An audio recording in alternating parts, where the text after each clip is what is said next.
Bonjour à tous et bienvenue dans votre tout nouveau journal Inside France Slam. Je suis heureux de vous faire découvrir ma petite surprise et j'espère que vous aimerez la regarder autant que moi je prends plaisir à la faire.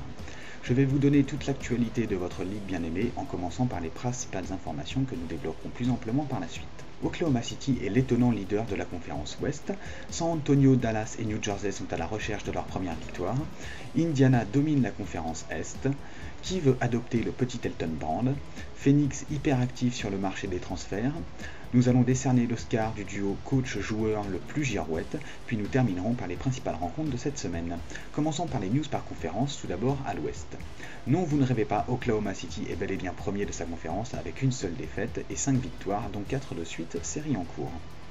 Après avoir ouvert sa saison de fort belle manière face à Phoenix et une victoire 62-61 grâce à un 3 points terrible de sa star Kevin Durant, ils enchaînent une courte défaite face à Utah pour commencer une série de 4 victoires assez tranquilles. Le coach et Durant ont eu un peu de mal à se mettre sur la même longueur d'onde, mais les deux hommes ont fini par s'apprécier et on les a même vus ensemble dans les boîtes de nuit d'Ajaccio. Oklahoma City semble se révéler être la belle surprise de ce début de saison. Contraste avec les deux équipes texanes des Spurs et de Dallas qui n'arrivent pas à remporter le moindre match. Pour San Antonio, coach Coco a fait le forcing pour récupérer ses joueurs chouchous et ça n'a pas vraiment plu au cadre des Spurs. D'ailleurs, El Manou s'est retrouvé relégué sur le banc des remplaçants et ses compères commencent à élever la voix. Pour Dallas, l'équipe tourne bien, mais il manque le petit plus qui pourrait la faire basculer du bon côté. Jamais très loin de son adversaire, les Mavericks doivent s'accrocher et continuer à travailler, car tout le monde croit en eux. Bon courage donc à ces deux coachs, la roue va bien finir par tourner. À l'ouest désormais, dans cette conférence très relevée, Indiana sort son épingle du jeu en restant invaincu. 5 victoires en 5 matchs, coach Kael, qui avait fait un choix très couillu, maîtrise parfaitement son effectif et veut récupérer son titre perdu la saison passée. Il faut dire que l'osmose est parfaite et que c'est une équipe de beaux gosses avec Dunleavy, Murphy et bien sûr coach Kael. En bas de classement, l'équipe des Nets avec son talentueux coach Feuilly a du mal dans ce début de saison. Il va vite falloir trouver le bon rythme car de ce côté des États-Unis, la lutte va être acharnée.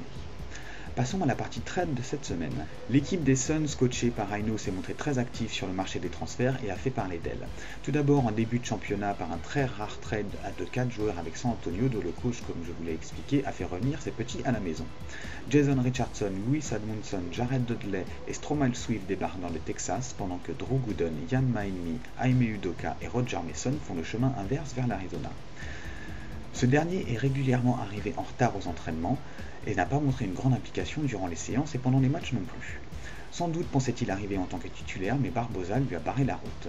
Mason est vite reparti après 7 matchs, pas très concluants, dans un transfert impliquant les Californiens des Clippers et l'équipe des Golden State Warriors.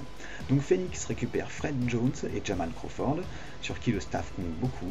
Les Clippers enregistrent l'arrivée de Roger Mason et d'Anthony Randolph, immédiatement placés sur la liste des transferts, et Golden State arrache le glouton Marcus Camby de Los Angeles et Matt Barnes. Autre transfert très intéressant entre les Knicks de la Grosse Pomme et Houston, on fait très Texas cette semaine, impliquant l'échange du monstrueux dunker Nate Robinson contre le terrible Ron Artest.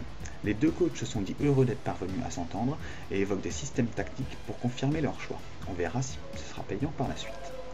Memphis s'est montré également très actif avec son quota de transferts épuisé. Mike Wilkes, Hakeem Warrick, Quinton Ross, Chris Mim, Darius Miles et Ahmed Haddadi sont partis vers d'autres horizons, tandis que les Grizzlies voient arriver Chucky Atkins, Brian Cook, Jamal Magloire, Luther Head, Theo Ratcliffe et Sean Williams. Après cette grosse page transfert, nous allons passer un appel au coach désireux d'effectuer une bonne action.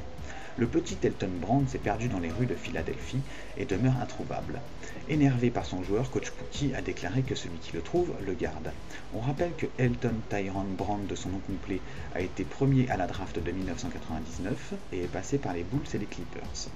All-Star 2002 et 2006, rookie de l'année 2000 et meilleur rebondeur offensif en 2000 et en 2002. Donc si une bonne âme veut le récupérer, merci de contacter coach Pookie, une récompense est même offerte. Ensuite, quelques bruits de couloir. Nick Young, l'arrière des Washington Wizards, serait pris en grippe par coach Joachim malgré sa place de titulaire. L'Italien Marco Bellinelli, fraîchement arrivé de Golden State vers Oklahoma City, ne rentre plus dans les plans de coach Wade. Luke Walton désire partir des Lakers après la nomination de son nouveau coach Gazolution. Stephen Marbury n'est plus dans les petits papiers de coach NBA.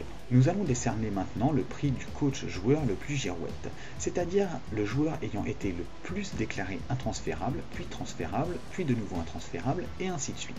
Sont nominés Shaquille O'Neal des Phoenix Suns, Michael Redd des Milwaukee Bucks, Martell Webster des Portland Trail Blazers, Peja Stojakovic des Hornets, Kelena Azubuike des Warriors.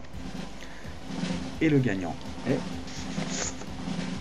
Coach Paul Aubert et Michael Redd, qui a été déclaré intradable en début de saison, puis transférable au bout de 2 matchs, puis de nouveau intransférable suite à un bon match, puis une nouvelle fois tradable, pour finir normalement intransférable jusqu'à la fin de la saison, mais elle est encore longue et tout peut encore changer. Enchaînons désormais par quelques records à battre et établis en cours de cette première journée. Les meilleurs marqueurs dans un match sont Deron Williams et Peja Stojakovic avec 44 points contre Portland et contre les Lakers. Les meilleurs contreurs dans un match sont Shaquille O'Neal et Amar'e Stoudemire des Suns, ainsi que Yao Ming avec 5 blocs. Meilleur passeur Nate Robinson avec 16 passes contre Portland. Et le plus grand marqueur de panier à 3 points est Ray Allen avec 10 shoots longue distance réussis contre les Warriors. On va terminer maintenant par les principaux matchs de cette semaine, enfin surtout ceux qui ont bien envoyé leurs vidéos comme je leur avais demandé. Victoire à l'arraché des Bucks de Paul Aubert sur les Sixers de Pookie 71-70, Iguodala avec ses 24 points répondant bien aux 20 points de Jefferson, mais ne pouvant empêcher à son équipe de s'incliner. Autre victoire difficile des Hornets de Chris Paul que vous pouvez admirer sur les Nets 78-72.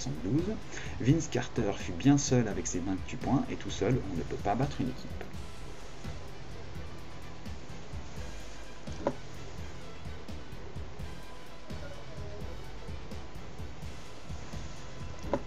Les Warriors de Larry Legend se sont inclinés sur le parquet des Celtics de notre cher admin 105-94, où Ray Allen a été intenable avec 38 points contre 21 pour Monta Ellis.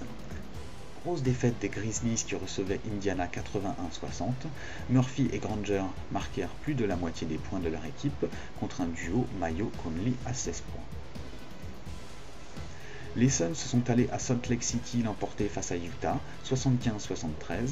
Steve Nash sauva la baraque grâce à 2 paniers à 3 points dans les 30 dernières secondes, dont voici celui de la victoire.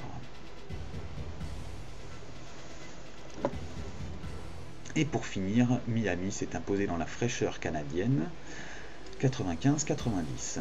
Gerald Green avec 24 points n'aura pas réussi à inverser la tendance. La faute à l'homme du match Michael Beasley, auteur d'un double-double, 21 points, 13 rebonds.